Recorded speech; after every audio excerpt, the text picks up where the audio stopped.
السلام علیکم، میں ہوں عارف کاظمی اور آپ دیکھ رہے ہیں سچ ٹیلی ویژن کا ڈیجیٹل پلیٹ فارم۔ مشرق وسطیٰ میں فلسطین کا تنازع جو ہے وہ حل ہونے کی طرف ایک اور قدم بڑھایا گیا ہے۔ خاص طور پر فرانس کی جانب سے اس بار یہ اعلان سامنے آیا ہے کہ فرانس جو ہے وہ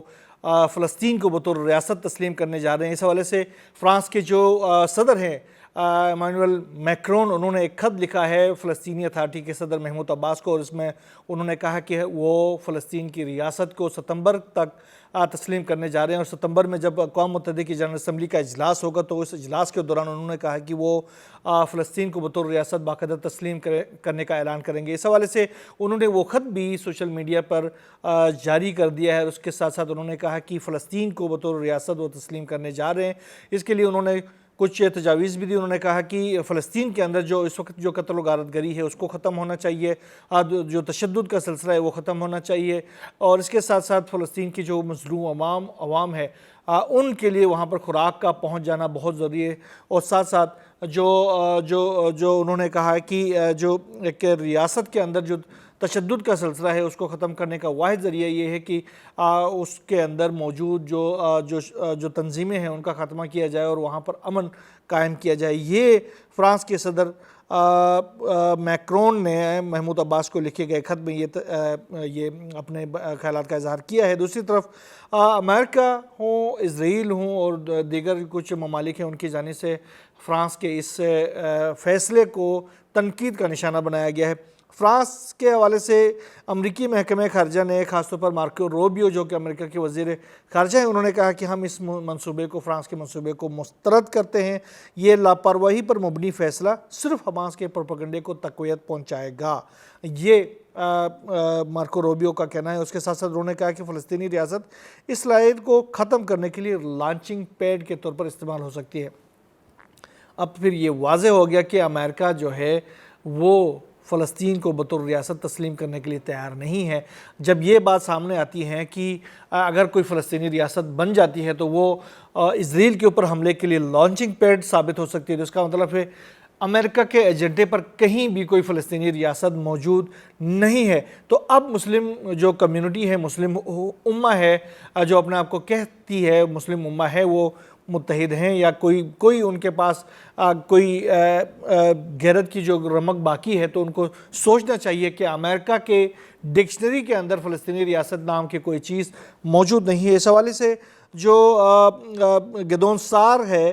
اسرائیل کی وزیر خارجہ، انہوں نے تو بلکہ میکرون کے اس منصوبے کو تنقید کا نہ صرف نشانہ بنایا ہے بلکہ انہوں نے اس کے اوپر مذاق بھی اڑایا ہے۔ انہوں نے کہا کہ یہ جو فرانسیسی صدر کی جانب سے صرف بیانات کے ذریعے ہماری سرزمین پر ایک خیالی ریاست قائم کرنے کا دعویٰ مضحکہ خیز اور غیر سنجیدہ ہے، یہ گیدون سار کا کہنا ہے۔ اس کے ساتھ ساتھ انہوں نے کہا کہ صدر میکرون اسرائیل کو سیکیورٹی نہیں دے سکتا، امید ہے کہ وہ یہ کام پیرس کی سڑکوں پر کرنے میں کامیاب ہو جائیں گے۔ یعنی انہوں نے یہ مذاق اڑایا ہے کہ پیرس کے اندر جو کبھی کبھی وہاں پر صورتحال خراب ہو جاتی ہے، عوام سڑکوں پر آ جاتی ہے، تو انہوں نے کہا کہ پہلے اپنے عوام کو سیکیورٹی دے دیں پھر ہمارے بارے میں سوچنا۔ یعنی انہوں نے یہ کلیئر کر دیا ہے کہ یہ فلسطین کی یہ جو ریاست ہے وہ مضحکہ خیز ہے، اور فرانس جو ہے وہ ہماری سرزمین کے اوپر فلسطینی ریاست بنانا چاہتا ہے، تو ان کو پہلے اپنے ملک کے اندر جو ہے وہ امن و امان لانا چاہیے۔ تو یہ انہوں نے مذاق بھی اڑایا ہے، جبکہ حماس نے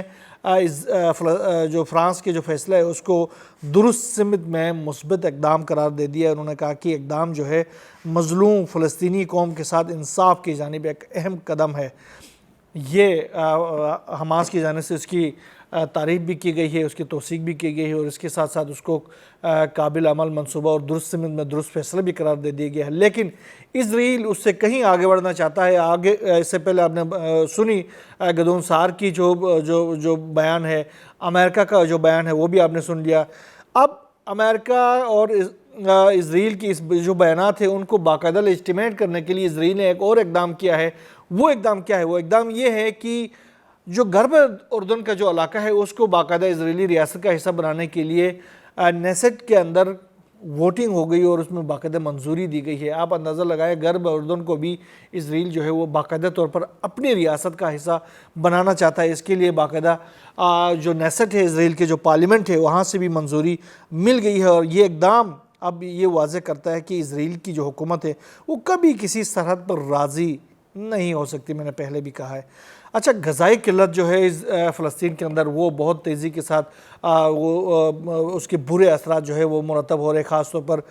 جو عوام ہے اس میں وہاں پر جو غذائی قلت کی وجہ سے وہ جو ہلاکتوں کا سلسلہ ہے وہ بہت تیزی کے ساتھ بڑھتا جا رہا۔ آج بھی ایک فلسطینی بچی جو ہے وہ غذائی قلت کی وجہ سے شہید ہو گئی، جس کے نتیجے میں اب تک جو ہلاکتیں ہو گئی ہیں صرف غذائی قلت کی وجہ سے، بھوک کی وجہ سے، افلاس کی وجہ سے، ان کے ذریعے مرنے والوں کی تعداد تقریباً 650 کے قریب ہو گئی ہے، اور یہ تعداد جو ہے وہ مسلسل بڑھتی جا رہی ہے۔ اس کے ساتھ ساتھ جو اسرائیل کے جو حملے ہیں اس کے نتیجے میں بھی تقریباً 50 کے قریب جو فلسطینی ہیں گزشتہ 24 گھنٹوں کے دوران شہید ہو چکے ہیں، جبکہ حماس، القسام بریگیڈ، القدس بریگیڈ، جہاد اسلامی سمیت جو متحرک تنظیمیں ہیں اسرائیل کے خلاف جو جنگ لڑ رہے ہیں وہ بھی اپنی کارروائیاں جاری رکھے ہوئے ہیں۔ القسام بریگیڈ کی جانب سے شجاعیہ کے علاقے میں ایک بوبی ٹریپ سجایا گیا تھا، جس میں کوشش کر کے اسرائیلی جو فورسز ہیں ان کے گیدرنگ کو ایک بلڈنگ کے اندر آنے کی دعوت دی گئی، ان کو مجبور کیا گیا کہ اس بلڈنگ کے اندر آئے جا سکے۔ جب وہ بلڈنگ کے اندر ان ہوئے ہیں تو ان کو دھماکے سے اڑا دیا گیا اس پوری بلڈنگ کو، جس کے نتیجے میں 10 اسرائیلی فوجیوں کے ہلاکتوں کی اطلاعات سامنے آ رہی ہیں۔ بڑی کارروائی ہے شجاعیہ کے علاقے میں القسام بریگیڈ کی، ابھی بھی ملبے طلب اسرائیلی فورسز کے ہونے کی اطلاعات سامنے آ رہی ہے، جس کے نتیجے میں وہاں پر ریسکیو آپریشن جو ہے وہ اسرائیلی فورسز اور اسرائیلی ریسکیو حکام نے شروع کیا ہوا ہے۔ ہیلی کاپٹروں کے ذریعے وہاں سے اپنے جو ہلاک اور زخمیوں کو منتقل کیا جا رہا ہے۔ اس کے علاوہ جو غزہ کی طرف امدادی سامان لے کر جا رہا تھا ایک اور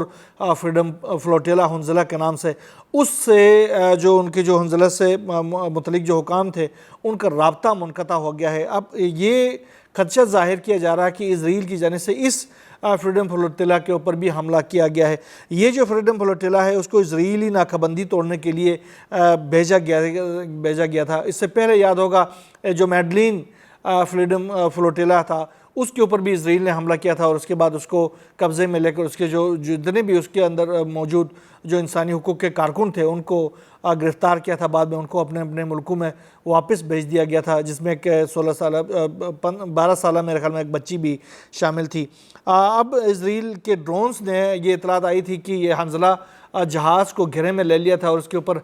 حملہ شروع کر دیا تھا۔ اب اس سے رابطہ منقطع ہو گیا ہے، لیکن ابھی اس حوالے سے اس کے ساتھ کیا بیت رہی ہے کوئی اطلاعات سامنے نہیں آئی ہے۔ آنے والے گھنٹوں کے دوران اس حوالے سے جو بھی اطلاعات سامنے آئیں گی انشاءاللہ وہ ہم آپ سے شیئر کریں گے۔ اچھا، جو دوحہ کے اندر جو مذاکرات تھے حماس اور اسرائیل اور امریکہ کے درمیان، وہ مذاکرات بھی ناکام ہو گئے ہیں، کیونکہ اسرائیل کی ہٹ درمی، امریکہ کی ہٹ درمی کی وجہ سے یہ مذاکرات ناکام ہو گئے۔ اب امریکہ اور اسرائیل جو ہے وہ حماس کے اوپر یہ الزام در رہے ہیں کہ یہ جو مذاکرات جو ہے وہ حماس کی وجہ سے ناکام ہو گئے، لیکن ایسا ہے نہیں ہے۔ حماس کی جانب سے جو شرائط پیش کیے گئے تھے وہ 3 ہی شرائط تھے۔ ایک تو اسرائیل جو ہے وہ غزہ کے اندر جو خوراک کی جو ترسیل ہے وہ بغیر رکاوٹ کے جانے دے، دوسرے جو ہے کہ اسرائیلی فورسز جو ہیں وہ غزہ سے چلے جائیں، اور تیسری جو ہے وہ مستقل جنگ بندی کی جو ان ریٹرن ان کو شورٹی دینی چاہیے۔ یہ تینوں انہوں نے ایکسیپٹ نہیں کیا اور مذاکرات کو خود ختم کر دیا، اور امریکہ اور اسرائیل نے اپنے جو مذاکرات کار تھے ان کو واپس بلانے کا فیصلہ کیا ہے، لیکن الزام جو ہے ایک بار پھر حماس کے اوپر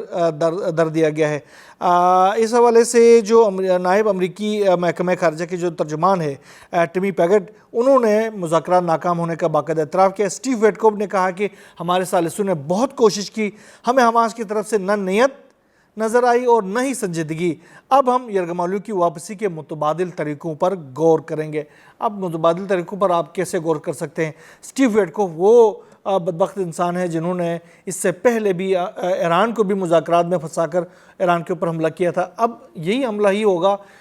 فلسطین کے اوپر حملے تو جاری ہیں، ان کی شدت میں مزید اضافہ کیا جائے گا، اس سے زیادہ تو کچھ نہیں کر سکتے ہیں۔ ایران اور جو یورپی ٹرائکا کے درمیان جو مذاکرات آج جو شروع ہونے والے تھے وہ شروع ہو چکے ہیں۔ استنبول میں ایران کے جو سفارتخانہ ہے وہاں پر امریکہ، برطانیہ، جرمنی اور فرانس کے نمائندے وہاں پر پہنچے تھے، اور اس کے بعد ایران کا جو وفد تھا جس کی قیادت مجید تخت روانچی جو ایران کے نائب وزیر خارجہ ہیں انہوں نے کی تھی، جبکہ جو غریب آبادی ہیں یہ دونوں مذاکرات کی جو وفد ہے ایرانی وفد اس کی یہ قیادت کر رہے تھے۔ یہ مذاکرات چل رہے ہیں، اور یہ جو ٹرائکا کی جانب سے 3 شرائط ایران کو پیش کیے گئے ہیں۔ اگر ایران نے یہ تینوں شرائط تسلیم کر لیے تو انہوں نے یہ کہا کہ ہم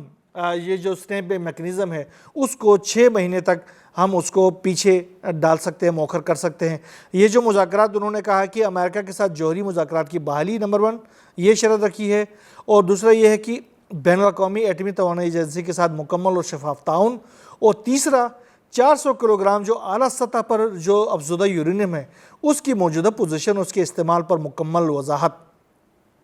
یہ ایران کو دینا ہوگا، تب وہ انہوں نے کہا کہ ہم یہ جو سنیپ بیک میکنزم ہے اس کو 6 مہینے کے لیے مؤخر کر سکتے ہیں۔ امریکہ حکام نے بھی اس منصوبے پر یورپی فریق کے ساتھ مکمل ہم آہنگی کی تصدیق کی ہے، جبکہ ایران نے امریکہ کے ساتھ جو مذاکرات ہے آگے جو کہ امریکہ ان کو دعوت دے رہا ہے مسلسل مذاکرات کے لیے، اس کے لیے ایران نے کچھ شرائط پیش کیے ہیں۔ ایران کے جو وزیر خارجہ ہیں عباس عراقچی، انہوں نے اپنے شرائط بتاتے وہ کہا ہے کہ ایران جو ہے وہ امریکہ کے اوپر